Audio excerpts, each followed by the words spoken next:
Selamat datang di podcast cerita lalu. Ini take pertama gue dan cerita pertama gue. Ini yang selalu gue inget.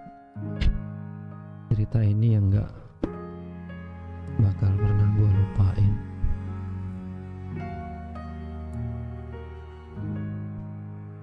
Maaf, Renma. Sini gue mau cerita sedikit tentang pengalaman gue.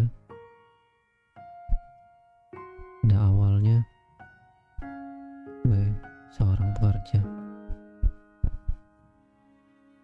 Gue kerja di satu perusahaan dan yang menuntut pekerjaan gue itu gue harus keluar kota, dimana hari itu gue harus berangkat ke sebuah kota yang sebelumnya gue udah pernah keluar kota, dan gue juga pernah ke kota itu sebelumnya, tapi di wilayah yang berbeda.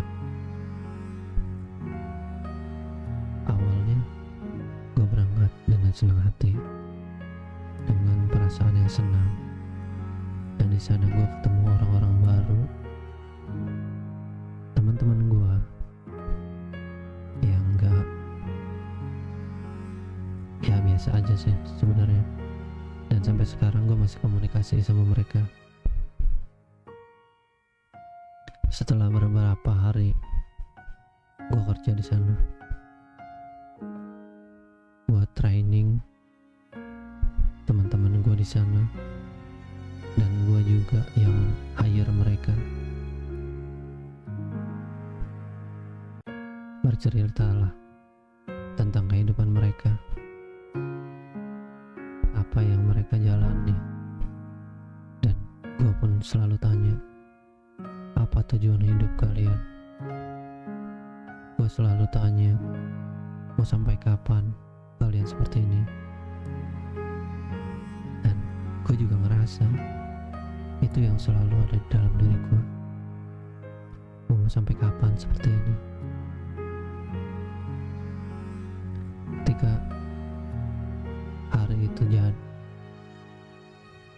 Ketika hari itu dimana entah kenapa kok perasaan gue sedih, perasaan gue gak karuan, tapi gue gak ada kabar apapun dari keluarga gue. Tapi gue gak tahu kenapa perasaan sedih itu selalu ada, tapi hanya di hari itu. Dari pagi gue ngerasa sedih banget, sumpah, tapi gak tahu sedihnya kenapa. Dan gue masuk kerja cuma di pagi-pagi aja. Setelah jam 10 atau jam 11 gue balik ke kosan. Gue tiduran, gue merenung, ini ada apa? Ada apa? Gue gak mau ada apa-apa, tapi perasaan gue tetap sedih. Air mata gue mengalir. Gue gak ngerti sampai gue telepon ke rumah. Gue bertanya, Kak, gue bingung, di sana nggak ada apa-apa kan? Kakak gue jawab, oh nggak ada. Dengan nada yang biasa, standar, dia bilang nggak ada apa-apa. Serius, nggak ada apa-apa? Dia bilang, iya nggak ada apa-apa bang. Emang kenapa? Dan gue bilang, gak tahu kenapa air mata aku mengalir, tiba-tiba sedih dalam.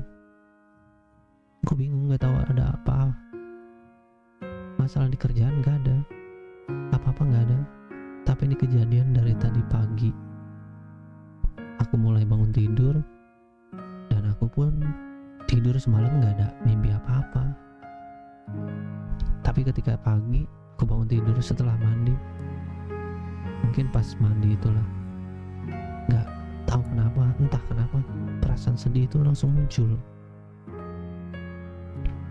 Kakak gue bilang, oh udah gak apa-apa kok, mungkin itu lagi memang suasana hati memang bisa berubah-berubah. Gue bilang, oh ya udah kak, makasih ya, aku mau lanjut kerja lagi kalau memang nggak ada apa-apa. Tapi kalau memang ada apa-apa tolong kabarin biar aku nanti bisa pulang. Bisa langsung pulang kak, nanti aku kabarin orang kantor aku.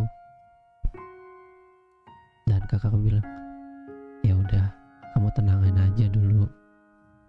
Di sini nggak ada apa-apa kok. Kamu kerja aja. Yang penting kamu kerjaan selesai, jangan pikirin macem-macem. Oh ya udah kak, makasih banyak ya. Nanti kalau ada apa-apa kabarin ke aku ya. Iya, nanti aku kabarin. Ya udah kak, assalamualaikum. Nah, gue berangkat lagi setelah sholat Jumat. Waktu itu hari Jumat kebetulan. Setelah gue sholat Jumat, gue berangkat lagi ke tempat kerja gue. Dan entah kenapa raut muka gue tuh menunjukkan sedih, dan air mata gue masih mengalir sampai kira-kira jam 2, enggak jam 2 sih, sore lah, jam 3-an. Dan teman-teman gue juga suka nanya, bang, lu kenapa? Ya gue bilang, ya gak ada apa-apa, tapi kok muka lu sedih banget, mata lu merah kayak orang habis nangis. Gue bilang, ya gak ada apa-apa kok, gue juga bingung, gak tahu kenapa air mata gue ngalir aja gitu. Gue telepon rumah juga gak ada apa-apa. Coba bang, lu mending balik aja, gak apa-apa, di sini gue bisa kok belajar sendiri. Temen gue bilang gitu. Dan sampai akhirnya gue balik 3:30, udah masuk sholat asar, udah azan. Gue balik dan gue sholat, gue berdoa, kalau memang ada apa-apa tolong kabarin. Dan setelah sholat itu, setelah gue berdoa, kakak gue telepon, Jen, kita semua minta maaf ya, kita dari pagi gak bisa kabarin kalau nenek udah gak ada. Mereka bilang gitu. Dan ini salah satu cerita yang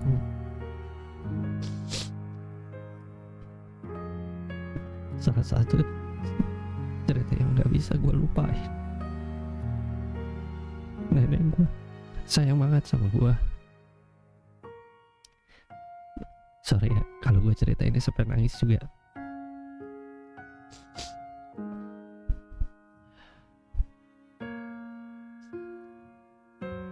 Dan dia bilang, nenek udah dikubur, minta doanya aja,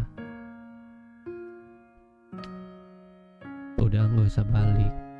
Gak apa, nanti kalau udah balik kita ke makam bareng-bareng, dan nanti bisa doain di sana. Pas dari itu kok nggak bisa jawab kakak gue cuma bilang, ya udah matiin aja teleponnya. Pas sudah matiin teleponnya, firasat gue bener, dari pagi beliau meninggal kurang lebih jam 8 pagi setelah gua mandi. Makanya air mata gua nggak tahu kenapa keluar. Firasat gua bener, pasti ada apa-apa.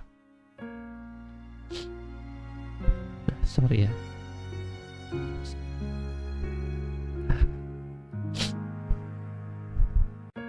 Ini salah satu cerita gue yang paling mungkin kayak gue sedih.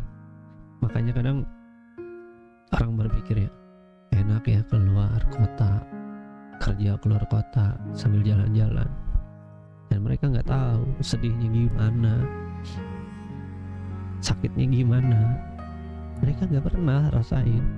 Yang mereka tahu jalan-jalan enak, kerja di luar kota.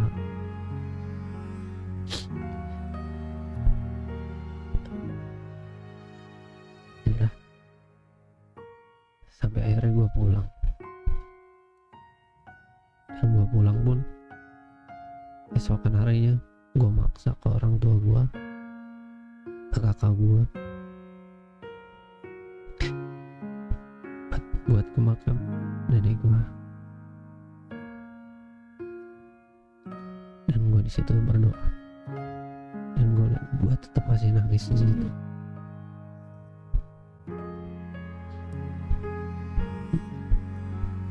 Nah, jadi intinya kalian jangan pernah memandang semua pekerjaan itu enak. Semua pekerjaan itu pasti ada resikonya, pasti banyak yang gak enaknya. Dan jangan mikir kerjaan gue kenapa begini banget, jangan. Coba syukuri aja. Kan bukan makin gede gajinya kerjaan makin enak, enggak.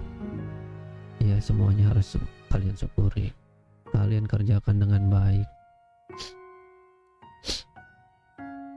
Ya mungkin sampai sini dulu cerita gue, tag pertama gue. I love you.